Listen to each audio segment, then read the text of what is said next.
Hello friends, कैसे हैं आप। आज पढ़ेंगे चैप्टर 3 कुपोषण, पहचान, बचाव एवं रोकथाम। कुपोषण का अर्थ है कि शरीर को उचित मात्रा में पोषण नहीं मिलना, जिसके फलस्वरूप व्यक्ति के स्वास्थ्य में गिरावट आ जाती है। यह स्थिति कई कारणों से उत्पन्न हो सकती है, जैसे कि व्यक्ति के आहार में किसी पोषक तत्व या तत्वों की कमी हो। इसके अतिरिक्त कुपोषण के अन्य सामाजिक एवं पर्यावरणीय कारक हैं, जैसे सूखा पड़ना, बाढ़ आना, अधिक जनसंख्या वृद्धि, बड़ी जनसंख्या में बेरोजगारी, संतुलित आहार के प्रति अज्ञानता आदि। ठीक है। कुपोषण का चक्र पीढ़ी दर पीढ़ी अपना प्रभाव डालता रहता है।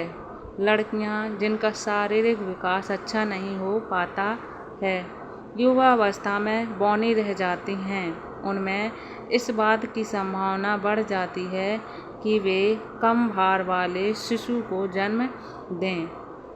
अंततः यह चक्र लगातार चलता रहता है। बच्चे के शारीरिक विकास में कमी। कुपोषण के कारण बच्चे के शारीरिक विकास में कमी आ जाती है, जैसे जन्म के समय कम वजन के बच्चे, कम उम्र में गर्भधारण, किशोरावस्था में कम वजन और ऊंचाई, ठिगनी वयस्क महिलाएं, सब कुपोषण के कारण होता है। शारीरिक विकास में कमी का पीढ़ी दर पीढ़ी चलने वाला चक्र। 5 वर्ष तक के बच्चों को होने वाली मृत्यु में से आधे बच्चों की मृत्यु कुपोषण के कारण होती है। कुपोषण बच्चों में प्रतिरोधक क्षमता को कम करता है तथा बीमारी को और भी गंभीर बना देता है। प्रत्येक प्रकार के कुपोषण पर ध्यान देना महत्वपूर्ण है, चाहे वो हल्के या शुरुआती स्तर का हो या मध्यम स्तर का कुपोषण हो। इसके परिणाम स्वरूप ही गंभीर होते हैं। परिणाम बहुत ही गंभीर होते हैं। अपर्याप्त भोजन एवं पोषक तत्वों की कमी कुपोषण होने का मुख्य कारण है। खराब पोषण स्तर के छोटे बच्चों में अपर्याप्त विकास और चुनिंदा सूक्ष्म पोषक तत्वों की कमी शामिल है, जिसमें vitamin A, iron, iodine, zinc सम्मिलित हैं। इन सब की कमी से भी कुपोषण होता है। कुपोषण के प्रकार: अपर्याप्त पोषण और अत्यधिक पोषण। इस स्थिति में किसी एक या एक से अधिक कमी हो जाती है। प्रोटीन ऊर्जा कुपोषण, सूक्ष्म पोषक तत्वों का कुपोषण, खून की कमी, विटामिन ए की कमी या आयोडीन की कमी। अत्यधिक पोषण में यह स्थिति तब उत्पन्न होती है जब पौष्टिक तत्वों के शरीर की आवश्यकता से अधिक आहार ग्रहण किया जाता है। लक्षण: मोटापा, जिससे शरीर अनेक प्रकार के रोगों से ग्रस्त हो जाता है। प्रोटीन ऊर्जा कुपोषण: यह स्थिति तब उत्पन्न होती है जब आहार में प्रोटीन और कैलोरी ऊर्जा का अभाव होता है। विशेष रूप से गर्भवती तथा दूध पिलाने वाली माताओं, शिशुओं एवं बच्चों के आहार में प्रोटीन की मात्रा सामान्य से अधिक की जरूरत होती है। यदि आहार में प्रोटीन की कमी हो जाती है तो बच्चे प्रोटीन ऊर्जा के कुपोषण से ग्रसित हो जाते हैं। प्रोटीन ऊर्जा कुपोषण के कारण: गरीबी, जनसंख्या, पर्याप्त आहार न मिलना, प्रोटीन और ऊर्जा का अभाव, दूषित वातावरण, अज्ञानता, अंधविश्वास, ये सभी कुपोषण के कारण हैं। प्रोटीन और ऊर्जा के कुपोषण के लक्षण। प्रोटीन और ऊर्जा कुपोषण में निम्न 2 बीमारियों के लक्षण दिखाई पड़ते हैं। क्वाशियोरकर, यह मुख्य रूप से आहार में प्रोटीन की कमी के कारण होता है। इसके निम्न लक्षण हैं, जैसे वृद्धि न्यूनता, सूजन, मानसिक परिवर्तन, त्वचा तथा बालों में परिवर्तन, मांसपेशियों का क्षय होना, यकृत में परिवर्तन, रक्तहीनता, विटामिन की कमी आदि। मरासमस, यह प्रोटीन तथा ऊर्जा की कमी के कारणों से होता है। इसके निम्न लक्षण हैं, मांसपेशियों का क्षय, वृद्धि रुक जाती है, पेट बाहर निकल जाता है, बंदर की तरह शक्ल हो जाती है, खुरदरी त्वचा तथा दरारें, पानी की कमी, विटामिन ए की न्यूनता, हाथ पैर कमजोर हो जाते हैं आदि। सूक्ष्म पोषक तत्वों का कुपोषण। विटामिन ए की कमी से शरीर की प्रतिरक्षा प्रणाली के लिए विटामिन ए अत्यधिक आवश्यक है। आँखों, नाक, फेफड़े और पेट के अच्छे स्वास्थ्य के लिए आवश्यक है। शिशुओं में विटामिन ए की कमी के कारण कोलेस्ट्रम, खीस और माँ के दूध का कम पिलाया जाना होता है। जो बच्चों में विटामिन ए की कमी होती है, जो माता पहली बार जो दूध निकलता है वो अगर माता अपने बच्चे को नहीं पिलाती है तो उससे कुपोषण की शिकायत हो सकती है। बच्चों के भोजन में विटामिन ए युक्त खाद्य पदार्थ जैसे हरी पत्तेदार सब्जियां, गाजर, पीले फल की बहुत कम मात्रा होना, बच्चे को लगातार पतले दस्त होते रहना, संक्रमण और बीमारी के कारण, क्योंकि इस समय इसकी खपत बढ़ जाती है, जैसे बुखार और खसरे के समय। परिणाम, संक्रमण होने की संभावना बढ़ जाती है, जिसके परिणाम स्वरूप अतिसार और खसरे जैसी बीमारी हो सकती है। रतौंधी नामक रोग हो सकता है, जिससे आँखों की रोशनी कम होने पर साफ दिखाई नहीं पड़ता, अंधापन भी हो सकता है। अब इसके बचाव। विटामिन ए से भरपूर खाद्य पदार्थों का नियमित सेवन करें, जैसे पीले फल, सब्जियां, पपीता, आम, शकरकंद, कद्दू, मिर्च, गाजर, ये सब विटामिन ए के स्रोत हैं। हरी पत्तेदार सब्जियां, पालक, मेथी, चौलाई, सहजन, पत्ता गोभी, दूध, चीज़, दही, मट्ठा, अंडे, कलेजी, मछली, लाल ताड़ का तेल आदि। खून की कमी। एनीमिया अथवा रक्त अल्पता शरीर में खून की कमी को कहते हैं। खून की कमी का प्रमुख कारण रक्त में लौह तत्व तथा फॉलिक एसिड की कमी है। हमारा खून लाल रंग का होता है। यह लाल रंग लौह तत्व या आयरन के कारण होता है।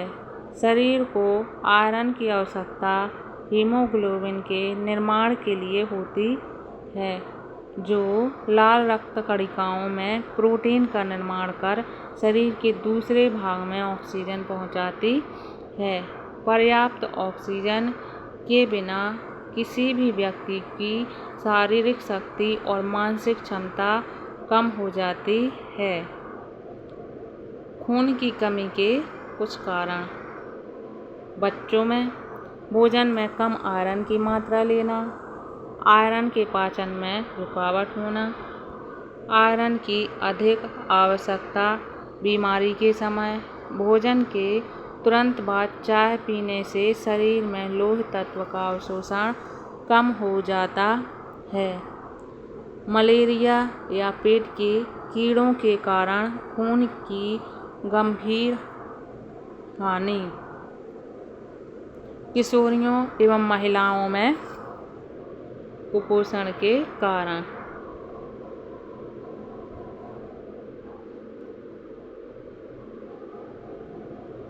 कि किस तरह वो अपने खून की कमी को पूरा करें।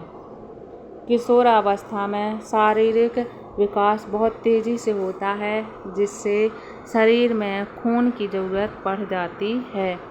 माहवारी के दौरान शरीर से खून बहने की वजह भोजन में लौह तत्व या विटामिन सी की कमी होना, भोजन के तुरंत बाद चाय पीने से शरीर में लौह तत्व का अवशोषण कम हो जाता है, नंगे पैर रहने और बिना धुली साग सब्जी से पेट में कीड़े हो सकते हैं।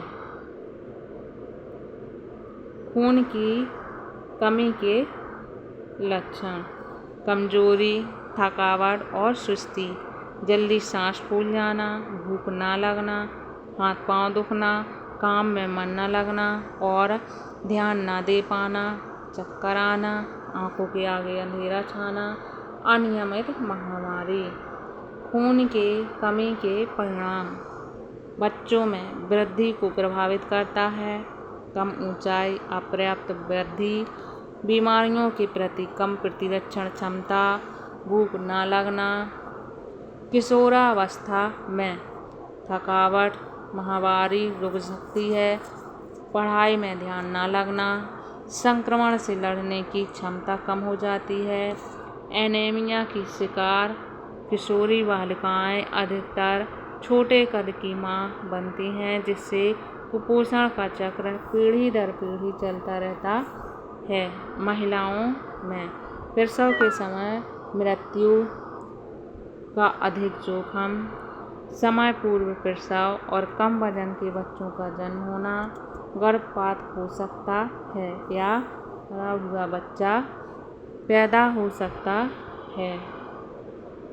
एनीमिया के रोकथाम: आयरन से भरपूर भोजन दें, जैसे मांस, कलेजी, अंडे, दालें, पालक, मेथी, बथुआ आदि। मांस और अंडों में पाया जाने वाला आयरन सब्जियों और दालों की अपेक्षा बेहतर ढंग से शरीर को उपलब्ध होता है।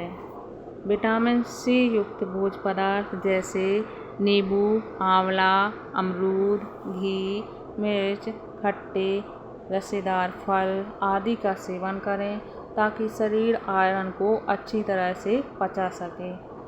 आयरन फोलेट्स के पूरक लें, पेट के कीड़े मारने की दवाएं लें। खाने के साथ चाय लेने से परहेज करें। आयोडीन की कमी: आयोडीन एक महत्वपूर्ण पोषक तत्व है। यह थायराइड ग्रंथि से निकलने वाले स्राव थायरॉक्सिन का मुख्य तत्व है। थायराइड ग्रंथि शरीर की वृद्धि एवं विकास को नियंत्रित करती है। यह ऊर्जा चयापचय की क्रियाओं को भी संचालित करती है। इसकी कमी से शरीर की वृद्धि रुक जाती है तथा मस्तिष्क कमजोर हो जाता है। आयोडीन की कमी से थायरॉक्सिन कम उत्पन्न होता है और घेंगा नामक रोग हो जाता है। इस रोग से थायराइड ग्रंथि सूजकर बड़ी हो जाती है, जो गले की भद्दी सी सूजन के रूप में दिखाई पड़ती है। यह रोग पहाड़ी इलाकों पर अधिक देखा गया है। घेंगा होने पर मुख्य कारण आयोडीन की कमी है, परंतु कुछ भोज्य पदार्थों में ऐसे तत्व होते हैं जो आयोडीन की क्रियाशीलता को कम करते हैं, जैसे कि फूल गोभी, पत्ता गोभी, मूली। इनका अधिक सेवन करने से भी घेंगा हो सकता है। आयोडीन की कमी के परिणाम: आयोडीन की कमी हर उम्र के लोगों के लिए खतरनाक है, विशेष रूप से बच्चों के शारीरिक एवं मानसिक स्वास्थ्य और महिलाओं पर भी इसकी कमी का प्रभाव बहुत गंभीर होता है। आयोडीन की कमी के कुप्रभाव: महिलाओं में गर्भावस्था के दौरान गर्भपात, मृत शिशु का जन्म तथा शेषावस्था में मृत्यु हो सकती है। गर्भ में पल रहे बच्चे के विकास में बाधा पड़ सकती है। कम बुद्धि वाले बच्चों का जन्म हो सकता है। बच्चों में बौद्धिक स्तर 10 से 15 अंक सामान्य से कम रहता है। मानसिक तथा संज्ञानात्मक विकास प्रक्रिया को अवरोध करती है। विकास की गति को धीमा करती है। इच्छा शक्ति को जिज्ञासा को कम करती है। मांसपेशियों के विकार, बोलने और सुनने का विकार, सुस्ती बढ़ाती है। मोटापा अत्यधिक प्रचलित कुपोषण है जो कि अधिकतर उच्च वर्गीय लोगों में पाया जाता है। मोटापा का अर्थ है शरीर में बहुत अधिक वसा का एकत्रित हो जाना। जब औसत भार से 10% भार अधिक बढ़ जाए तो इलाज की आवश्यकता होती है, क्योंकि मोटापे के कई खतरनाक परिणाम हो सकते हैं, जैसे कि सांस फूलना, हृदय रोग, उच्च रक्तचाप, मधुमेह इत्यादि। इन सबसे मोटापे की संभावना बढ़ जाती है। मोटापे का कारण: आवश्यकता से अधिक भोजन ग्रहण करने के अतिरिक्त अन्य कई कारणों में भार बढ़ता है। वंशानुक्रम: मोटापा पीढ़ी दर पीढ़ी चलता है। कुछ विशेष प्रकार के जीन्स मोटापा बढ़ाते हैं। आयु और लिंग: मोटापा किसी भी आयु एवं लिंग में हो सकता है। बच्चों में दोनों लिंग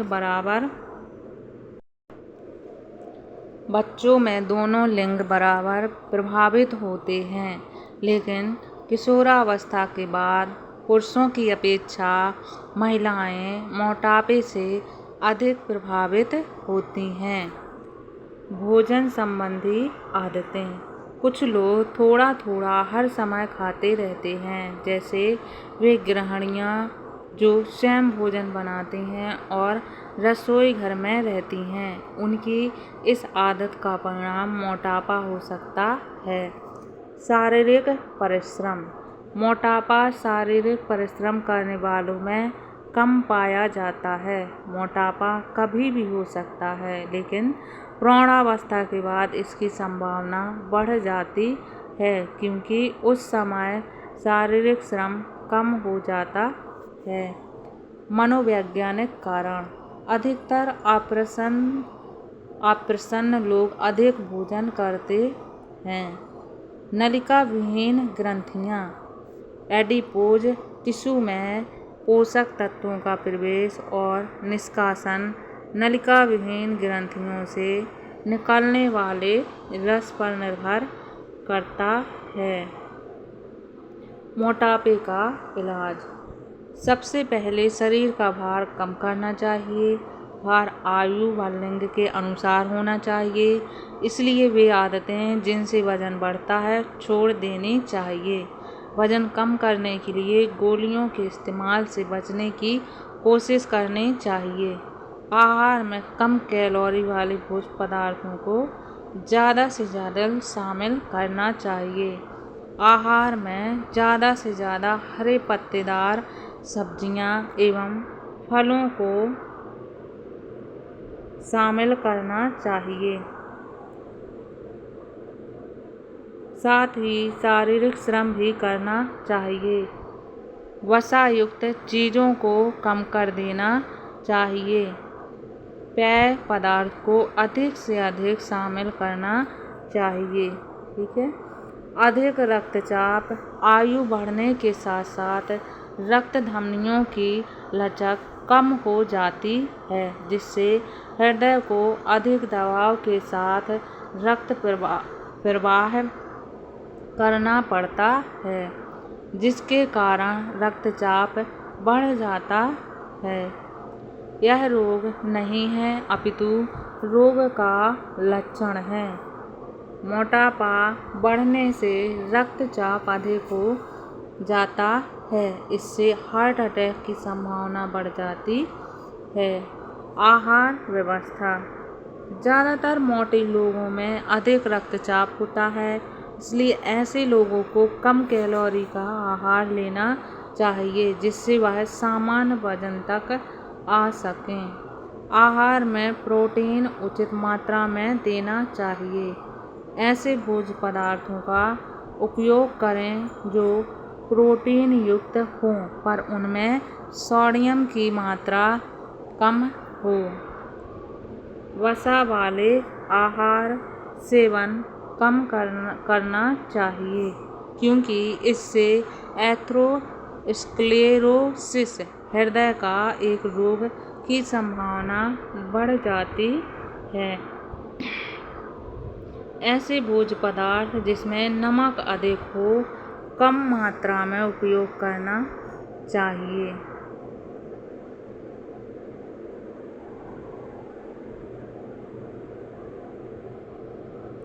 ये थी हमारी आज की वीडियो। आपको कैसी लगी कमेंट करके ज़रूर बताइएगा।